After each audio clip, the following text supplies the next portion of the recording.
Hello, welcome back to the channel. Today, we're diving straight into how to set up client portals in Zoho Project as part of our 2025 guide. Kickstarting the process, the first thing to do is to log into your Zoho Project's account. Now, this might seem obvious, but it's crucial to ensure you're logged into the correct account to avoid any mishaps. Next up, navigate to the Settings tab on the top right corner of your screen. Here's what's happening behind the scenes. You're accessing the control panel where you'll find the settings to create your client portal. Now that we've done that, let's click on Portal Settings.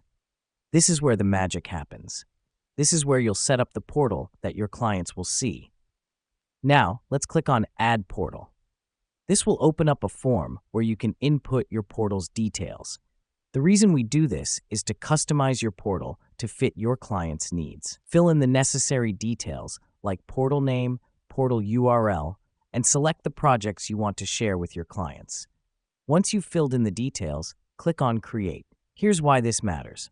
By clicking Create, you're confirming all the details you've entered and officially setting up your client portal.